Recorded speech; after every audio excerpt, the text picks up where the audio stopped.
कोणता मतदारसंघ? शिरूर. शिरूर हवेली. हां शिरूर हवेली. ठीक आहे, बोला.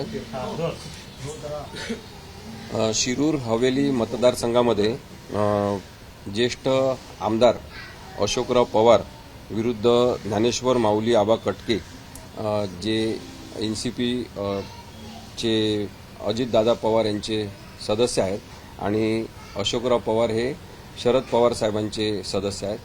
अशा प्रकारची लढत सुरू आहे. निवडणुकीमध्ये साधारणतः एकमेकांवर आरोप प्रत्यारोप हे होत असतात आणि कोणी कोणतं काम चांगलं केलं वाईट केलं त्या कामांचं विश्लेषण सुद्धा होत असते आणि तसंच प्रकारे लोकशाहीमध्ये निवडली गेली पाहिजे हे अपेक्षित आहे. परंतु अशोकराव पवार हे माजी आमदार आहेत आणि ते पण या निवडणुकीमध्ये लढत आहेत.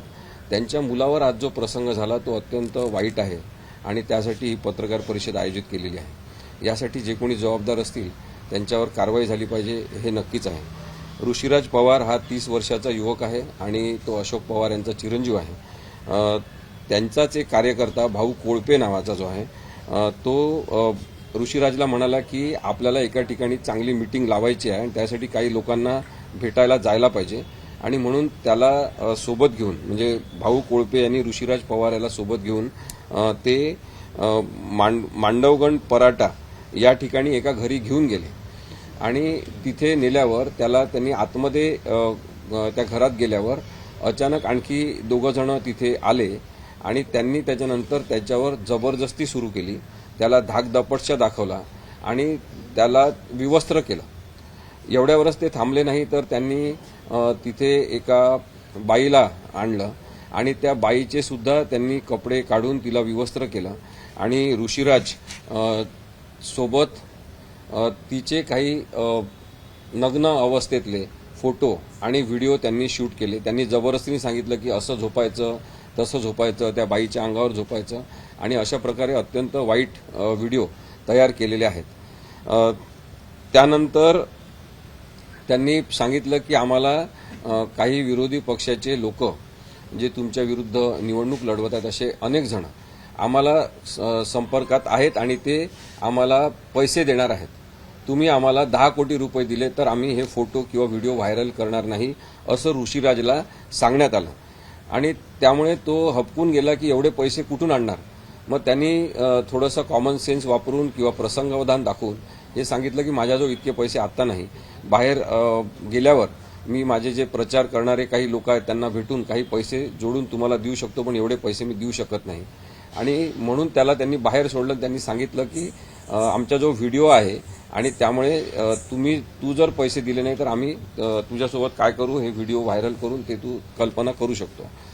हे सगळं झाल्यानंतर बाहेर जेव्हा तो आला तेव्हा त्यांनी परत चपळाई दाखवून तिथून निघून जाण्याचा प्रयत्न केला आणि तो जो मोबाईल होता ज्याच्यावर शूटिंग केलेलं होतं ते सुद्धा स्वतःच्या मोबाईलवर ते जेव्हा दाखवत होते की बघा असा व्हिडिओ तुझा आहे त्यांनी पटकन ते एअरड्रॉप करून घेतला आपल्या मोबाईलमध्ये आणि ज्या कोणत्या तरी एका बाईला तो व्हिडिओ पाठवण्यात आला होता तो त्यांनी डिलीट सुद्धा केला. परंतु तोपर्यंत कदाचित तो त्या बाईला मिळाला होता आणि तिने तो दुसरीकडे ट्रान्सफर केला होता असं लक्षात येत आहे. कारण की काही फोटो याच्यामधले आज व्हायरल झालेले आहे असं सुद्धा लक्षात आलेलं आहे. या संदर्भात ऋषीराज पवार हा FIR देण्यासाठी शिरूर पोलीस स्टेशनमध्ये गेला परंतु शिरूर पोलीस स्टेशनमध्ये सुद्धा FIR नोंदवून घेण्यासाठी विलंब लावण्यात आलेला आहे आणि अजूनही ऋषीराज पवार हा शिरूरच्या पोलीस स्टेशनमध्ये आपली कंप्लेंट नोंदवतो आहे. त्याची कंप्लेंट नोंदवून घेतल्यावर तो सुद्धा मीडियाशी बोलायला खरं तर तयार होता. आम्ही त्याच्या संदर्भातला त्याचा व्हिडिओ किंवा तो जो इंटरव्ह्यू देऊ इच्छितो किंवा जो सांगू इच्छितो मीडियाला त्या संदर्भातला व्हिडिओ करून आम्ही सगळ्यांना पाठवणार आहोत.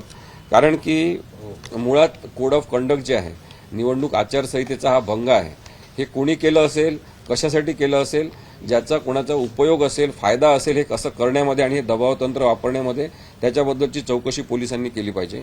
परंतु निवडणूक आयोगाने गंभीर दखल घेण्याची गरज आहे की डायरेक्टली इनडायरेक्टली ज्या व्यक्तीला याचा फायदा होत असेल त्या व्यक्तीनेच हे केलेलं असू शकते. अशा स्वरूपात निवडणूक आयोग प्राथमिक चौकशी सुरू करू शकते आणि त्यामुळे या तक्रारीवर केवळ पोलिसांनीच कारवाई करण्याची गरज नाही तर त्यासोबतच निवडणूक आयोगाने सुद्धा म्हणजे इथले जे रिटर्निंग ऑफिसर असतील त्यांनी सुद्धा याची दखल स्वतःहून घेतली पाहिजे.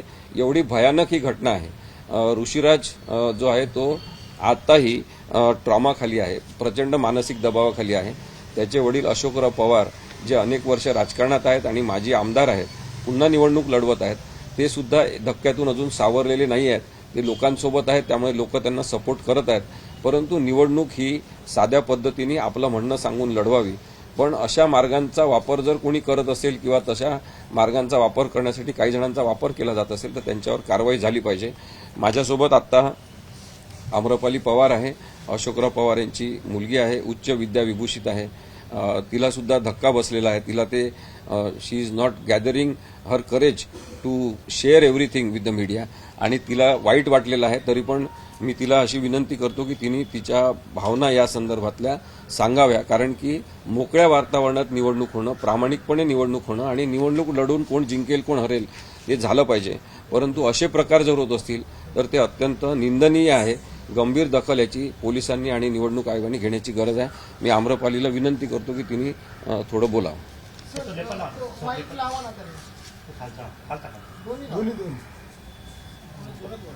हे इथं लावा.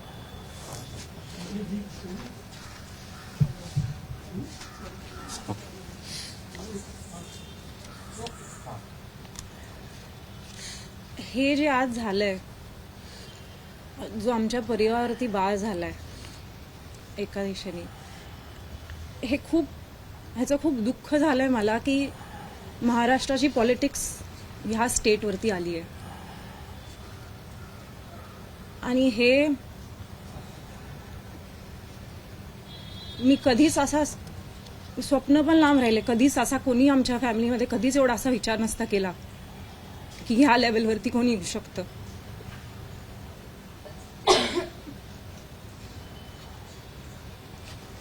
आज त्याला तिथे काही झालं असतं, जर तो आज पॅनिक नाही झाला, त्यांनी थोडं सतर्कपणे ते सिच्युएशन हँडल केली. कोणी नव्हतं तिथे त्याच्याबरोबर, काहीच होऊ शकलं असतं आज.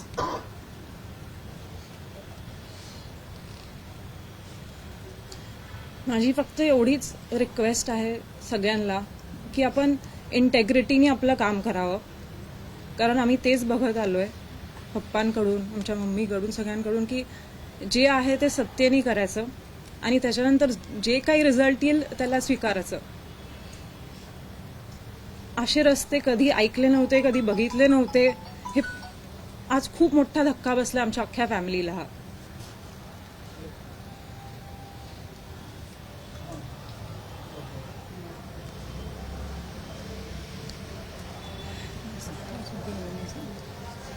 त्यांना जास्त सांगता येणार नाही.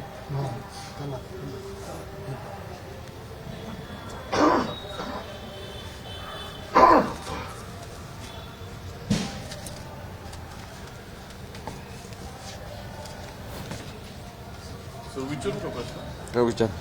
सर, नेमके किती वाजताची घटना आहे? आजचीच आहे का?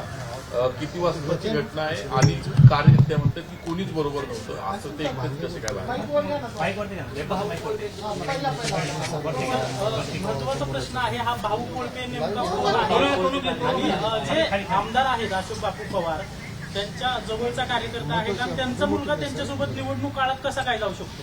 म्हणजे ही घटना भाऊ कोळपे जे आहेत ते यांचेच कार्यकर्ते आहेत, पण त्यांना कोणता दबाव भाऊ कोळपेवर आणला, कशासाठी आणला, कोणी आणला किंवा त्यांना काही धमकी दिली का हे माहिती नाही. पण एक जवळचाच कार्यकर्ता आहे किंवा तो आपला कार्यकर्ता हे माहिती असल्यामुळेच ऋषीराज जो आहे तो त्यांच्यासोबत गेला आणि ही सगळी तो गैरव्यवहार किंवा दुर्घटना झालेली. किती वाजता दुपारी झाली. दुपारी 2-2:30च्या दरम्यान झालंय. दुपारी 2-2:30च्या दरम्यान हे झालेलं आहे. सर, हे पुन्हा एकदा घटनाक्रम सांगा सर. याच्यामध्ये घटनास्थळ कुठं आहे सर? ऋषीराजचं वय 30 आहे. यांचं माझं 33. 33. असीम सर, घटनाक्रम पुन्हा एकदा सांगा. कुठल्या ठिकाणी घटना घडली, घटना करणारे आरोपी त्यांची काय नावं आहेत, पीडित कोण आहेत, त्यांचं काय झालं? किती लोक होती आणि बघा, सुरुवातीला भाऊ कोळपे हा यांचाच कार्यकर्ता आहे, परंतु त्याला काय आमिष दिलं, दबाव दिला आपल्याला माहिती नाही. तो त्यांना ऋषीराजला तिथे घेऊन गेला. मांडवगण पराटा या भागामधल्या फराटा या भागातल्या ते एका घरी तो घेऊन गेला आणि तिथे एक मीटिंग आपल्याला छोटी करायची आहे आणि मग नंतर एक मोठी मीटिंग होणार आहे ज्याचा आपल्याला खूप फायदा होईल असं त्यांनी सांगितलं आणि त्यामुळे ऋषीराज त्याच्यासोबत गेला आणि तो कार्यकर्ता आपलाच गटातला आहे याच्यामुळे तो विश्वासाने तिथे गेला आणि दुपारी साधारणतः 2-2:15 वाजता तिथे ते गेल्यावर ही सगळी घटना घडलेली आहे. सुरुवातीला तो तिथे आतमध्ये गेल्यावर जे दोघं जण तिथे आणखी एक्स्ट्रा लोक आले त्यांनी त्याचे हातपाय बांधले, तोंड बांधलं आणि त्याच्यानंतर त्याचे कपडे काढलेले आहे आणि अचानक एका बाईला आणण्यात आलं, तिचे सुद्धा कपडे काढले, म्हणजे ती कदाचित त्यांना मिळालेलीच होती आणि तिने कपडे काढून याच्यासोबत अशा प्रकारचे दृश्य एक सीन क्रिएट करण्यात आला आणि त्याला तिथे झोपवण्यात आलं त्या बाईसोबत. तसे फोटो काढण्यात आले आणि जीवाची भीती असल्यामुळे ऋषीराजनी ते तसं केलं कारण की त्याला मार खायचा नव्हता, त्याला स्वतःचा जीव वाचवायचा होता आणि तो जेव्हा पैशाची मागणी एवढी मोठी करण्यात आली तेव्हा त्यांनी हा प्रेझेन्स ऑफ माइंड दाखवला की एवढे पैसे आत्ता माझ्याजवळ नाही, मी बाहेर गेल्यावर तुम्हाला देतो पण तुम्ही माझे व्हिडिओ आणि फोटो व्हायरल करू नका अशी त्यांनी रिक्वेस्ट केली. आणि जेव्हा त्यांनी ते त्याच्या हातात दाखवलं की हा व्हिडिओ आमच्या जवळ आहे, फोटो आहे, तेव्हा त्यांनी ते पटकन आपल्या याच्यामध्ये एअरड्रॉप करून घेतले आणि त्याच्याजवळ ते आहेत आणि पोलिसांना तो आता FIR देतो आहे शिरूरच्या पोलीस स्टेशनमध्ये. तर शिरूर पोलिसांनी या संदर्भात निवडणूक आयोगाला सुद्धा कळवलं पाहिजे आणि संबंधितांवर कारवाई केली पाहिजे शोध घेऊन असं आमचं म्हणणं आहे. महिलेचं नाव सांगू नका, फक्त महिला कोण आहेत, त्यांचं काय बॅकग्राऊंड आहे? नाही, ते महिला त्याच्या ओळखीची नाही आहे, ते अपरिचित महिला आहे, आपल्याला कोण आहे ती काही माहिती नाही. पण त्यांनी एअरड्रॉप करायला लावले फोटो व्हिडिओ यांनी केले पण त्याचे लगेच या तुमच्याकडे. नाही, त्यांनी करून घेतले ते पटकन. त्यांनी ते एअरड्रॉप करून घेतले. बघत असताना तो जेव्हा ते धमकी दिलेली होती आणि ती बाई कपडे घालत होती तिकडे तेव्हा त्यांनी ते दाखवायला दिलं तेव्हा त्यांनी ते एअरड्रॉप करून घेतलेले आहे असं मला ऋषीराजनी सांगितलं. ऋषीराजच्या हातामध्ये त्यांनी नाही मोबाईल ते फोटो व्हिडिओ शूट केले स्वतःच्या मोबाईल. ते सांगा तुम्ही, करेक्ट करून द्या. सो त्यांनी जेव्हा सांगितलं की असे प्रचार करणारे बाकी सगळे आहेत माझे मित्र, मी तिथे जाऊन देतो, कुठेतरी हॉटेलमध्ये जेवत होते, कुठेतरी ते होते, तर तो म्हटला तिथे जाऊ. मग ते परत बाईकवरती बसला तो त्यांच्याबरोबर आणि तो जेव्हा बाईकवरती मागे बसलेला भाऊ कोल्पेच्या तेव्हा त्यांनी पटकन मित्रांना मेसेज केला की असं असं झालंय माझ्याबरोबर, मी आत्ता तिथे पोचतोय, मी पोचल्यावरती त्याला पकडा. आणि त्याला पकडला, मग ह्यांनी फोन खेचला, मग ते केलं. त्यांनी ते व्हिडिओ पाठवले आणि त्यांनी व्हॉट्सअपवरनं ते जे पाठवलेले पुढे ते डिलीट केले.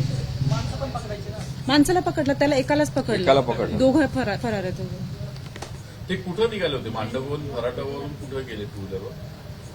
कोणत्या हॉटेलला गेली माहिती? ते नाही मला नाव माहिती. ते आणि आता ती राजला फोनवरती घेऊ शकतो. घटना घडली त्यावेळेस किती लोक होते त्यांच्या विरोधात ज्यांनी हातपाय बांधले वगैरे? किती 3 लोक होते. 3 तीन. 3 लोकांनी एक महिला, एकूण 4. हो, महिला. नाही, आपण आता ऋषीराजला फोन लावू. हो, तू सगळं ते सविस्तर फोन लावा. सांगा हो, फोन लाव. ते तुमच्या जवळ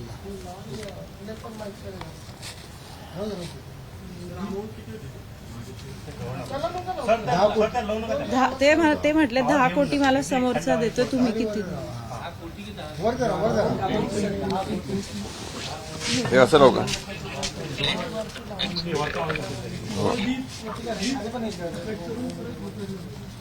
हॅलो ऋषीराज, हा थोडं स्पीकरवर टाक. स्पीकरवरच आहे, मोठं करावं. फुल आहे. हा, थोडं मोठ्याने बोला आणि सांगा, इथे पत्रकार आलेले आहेत सगळे, तुमच्यासोबत काय झालं ते सांगा. एक भाऊ कोळपे नावाचा एक कार्यकर्ता होता जो आधी विरोध होता आणि 4 दिवस अगोदरच तो आमचा प्रचार करायला लागला अचानक. आणि 4 दिवसांपासून त्याचे मला फोन येत होते की आपल्याला काही मीटिंग लावायच्या आहेत, माझ्याबरोबर अजून 2-3 लोक आहेत ज्यांना आपल्या पक्षात यायचे, बापूंचं काम करायचंय, त्याची आपण आधी गपचूप मीटिंग लावू, मग नंतर त्यांचं जाहीर आपण इकडं प्रवेश करून घेऊ, असं त्याचं म्हणणं होतं. 3-4 दिवस मला काही वेळ नव्हता मांडोगनला जायला, हे सगळं करायला मी माझ्या गडबडीत बिझी होतो. त्यामुळे आज 4थ्या दिवसानंतर मी माझा मांडोगनचा प्रचार दौरा नियोजित केला होता. या प्रचार दौऱ्याला आम्ही सकाळी 9 वाजता सुरुवात केली. एक साधारण 12:30-1 पर्यंत आम्ही प्रचारातच होतो. त्याच्या पुढं आमचं ठरलेलं की त्या प्रचाराच्या शेवटच्या टोकावरनं एका आमच्या जवळच्या सहकारीच्या घरी जेवायला जायचं. तर हे होत असताना मग तो येऊन म्हटला की आपण आता जेवायच्या आधी लगेच जाऊन येऊ, तिकडं ती मीटिंग करू आणि त्या लोकांशी बोलू. आणि हा दिवसभर आमच्याबरोबर सुद्धा फिरला प्रचारात. त्यामुळे माझा काय त्याच्यावर अविश्वास किंवा मला असं वाटलं की हा काहीतरी असं करू शकतो एक नॉर्मल खेडेगावातला मुलगा, बरोबर. असं कधीच मला वाटलं नाही. मग विश्वास ठेवून आम्ही दोघं माझ्या गाडीत बसलो. माझ्या ड्रायव्हरने ती गाडी मांडोगन वडगाव रोडला एका सर्टन पॉइंट पर्यंत नेली. तिकडं यांनी सांगितलं की इथून पुढं 4 व्हीलर जाणार नाही, रस्त्याच्या अडचणी आहेत. एक तिकडं लाईटची तार तुटून पडली. हा याने तिकडं ऑलरेडी 2 2 व्हीलर बोलून घेतलेल्या हा त्याच्या मित्रांच्या थ्रू. 2 जे याच्याबरोबर आरोपी सामील होते. आणि मग तिथून आम्ही त्या बाईकवर बसलो. त्याच्या मागे मी आणि अजून एक बाईक 2 पोरांची. या दोन्ही बाईक त्यांनी आत कच्च्या रस्त्यातनं नेल्या एका बंगल्यापर्यंत. काही अंतरावरच तो बंगला आला. मला तिकडं आत नेलं, बसवलं. काही वेळानंतर मला म्हटलं की इकडे या रूम मध्ये काहीतरी बोलायचंय. त्या रूम मध्ये गेल्या गेल्या 3 शिरली आतमध्ये. म्हणजे मला एक घेऊन जाणारा भाऊ कोळपे आणि त्याच्या मागची 2 त्याची मित्र ही आत शिरली. यांनी रूमचा दरवाजा बंद करून घेतला. एक बेड होती, त्या बेडवर मला तिकडे बसवलं. माझे हातपाय त्यांनी पकडले 2 जणांनी. त्यांच्यापैकी एकाने माझी शर्टची बटणं उघडायला चालू केलं. तर मी जरा चळवळ चालू केली. थोडं धक्कामुक्की मी करायला लागलो. हे काय करताय, कशाला करताय, पैसे हवेत तर सांगा, पैशाचं असेल तर आपण करू, हे कशासाठी करताय तुम्ही, असं तसं मी बोलायला लागलो त्यांना.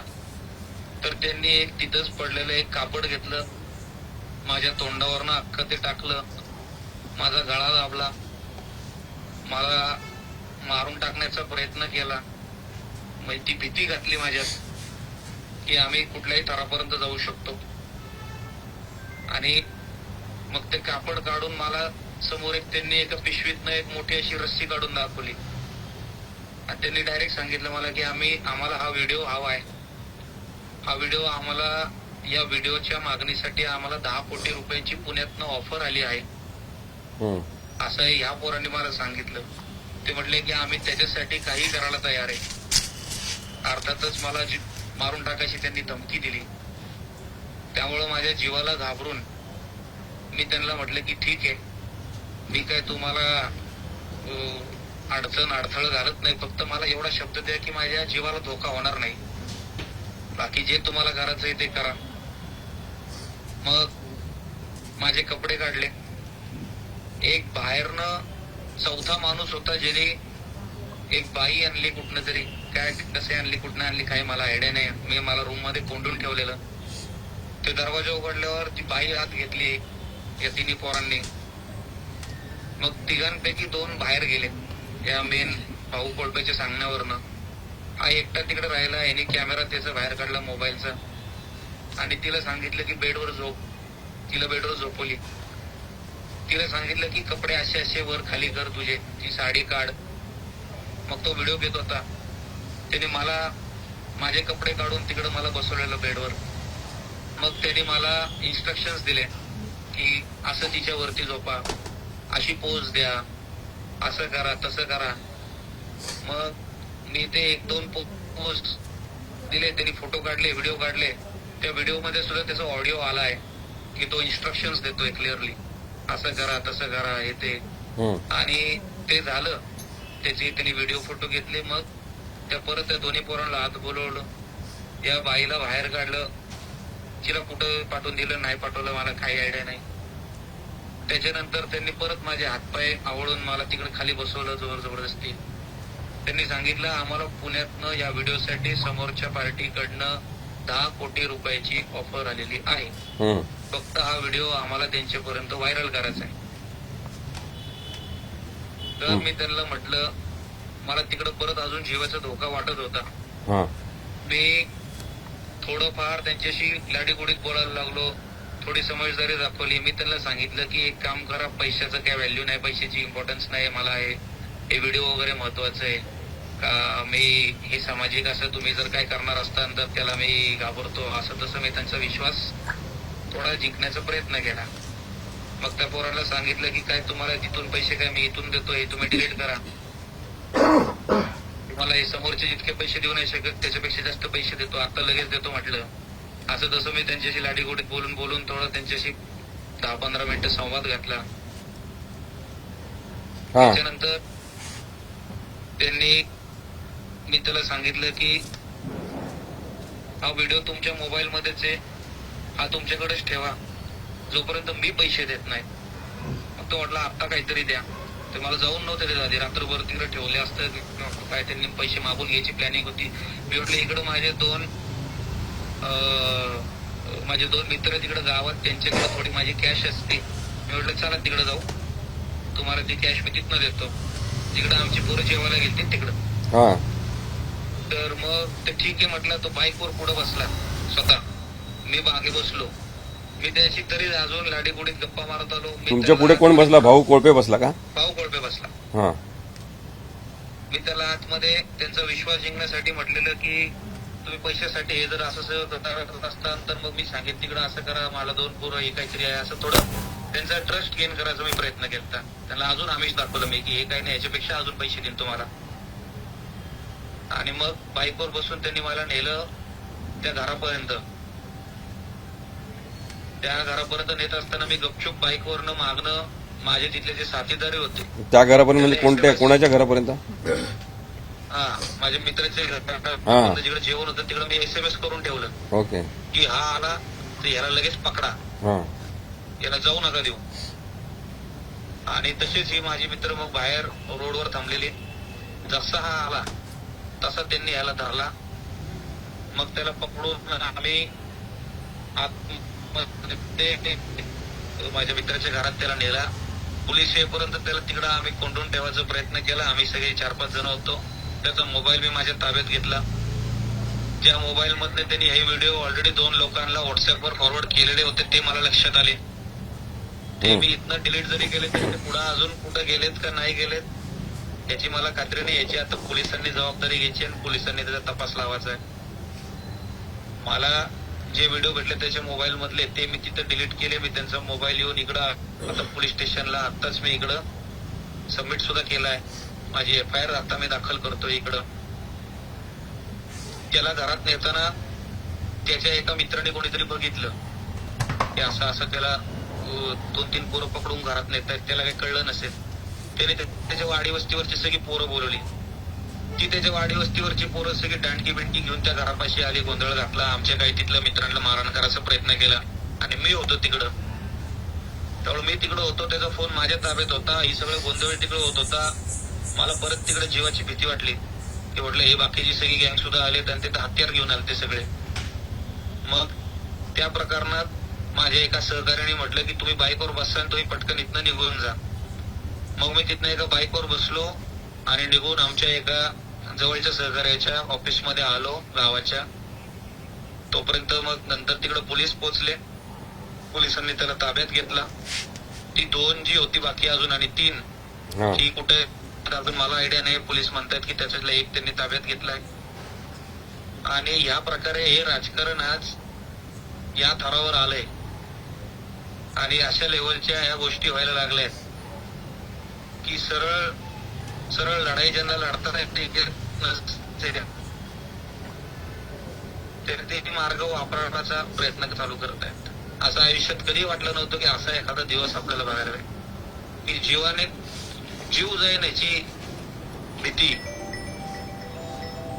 ही एखाद्या इलेक्शन पोटी एखाद्या राजकारण्याच्या हेतूने हे कधीच वाटलं नव्हतं की एवढं खालच्या पातळीला हे काय राजकारण जाऊ शकतं.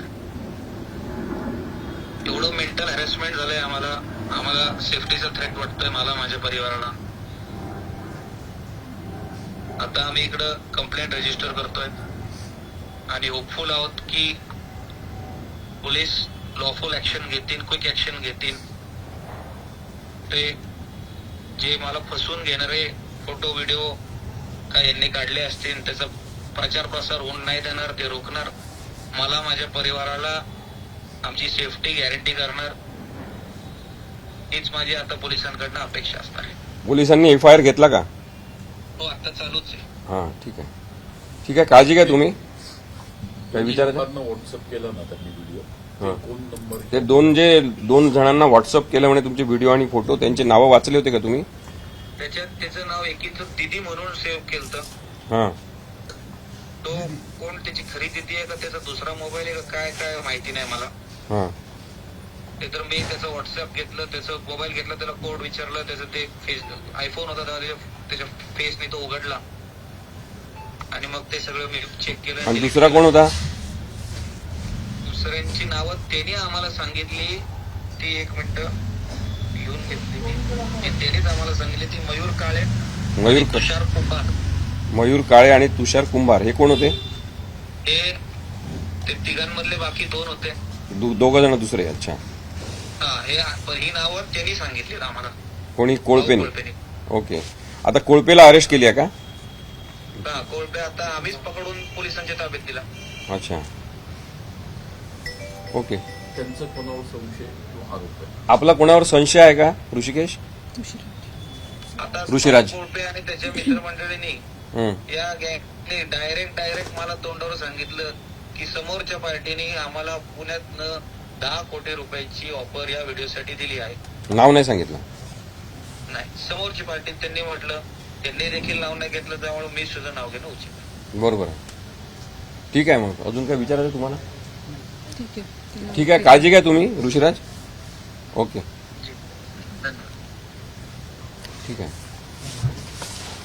पप्पांना माहिती आहे का? हां, त्यांना लावा. अशोकराव पवार बोलतात. एक मिनिट.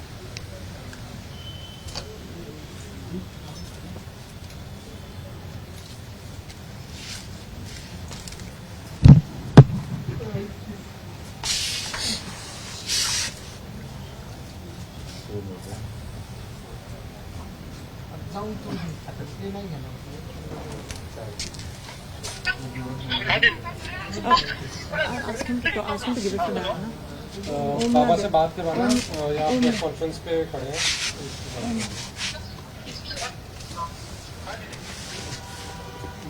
तिकडे कसं घेऊन गेलं? ते पीएनी उचललाय ना, स्वतः बोला. हा ते द्यायला सांगायला तो घेऊन गेला. सर त्यांनी ते सांगितलं की लगेच ते बाबा कोळपे ते कोळपेच्या गावातले लगेच लोक हत्यार घेऊन आले. हो, कोळपेनी सांगितलेले लोक आले. व्हिडिओ पॉज झाला, व्हिडिओ बंद आहे बहुतेक. हां. नमस्कार अशोकराव. हॅलो. नमस्कार, अशोक पवार बोलतोय सर. हा, थोडा तुमचा व्हिडिओ ऑन करता का? घृणास्पद हा. नाही, ऐका ना, तुमचा व्हिडिओ ऑन करता का? तुमचा व्हिडिओ ऑन करता का? योगेश, बाकीचे व्हिडिओ ऑन कर. व्हिडिओ तुमचा ऑन करा. ठीक आहे, ते बोलू देतात.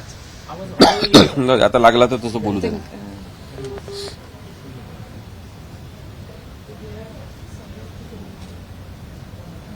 रेंज ते कुठे असतं? रेंज नाही वाटत. रेंजमुळे गडबड होत असेल.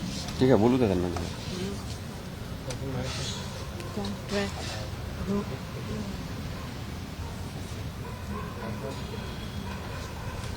बरं झालं. ते रेंज दोघे जण कला तुम्ही एकच लावा कोणी. नाही, मी माझं वायफाय चेक करते. हॅलो. हॅलो. अशोकराव नमस्कार. बापू.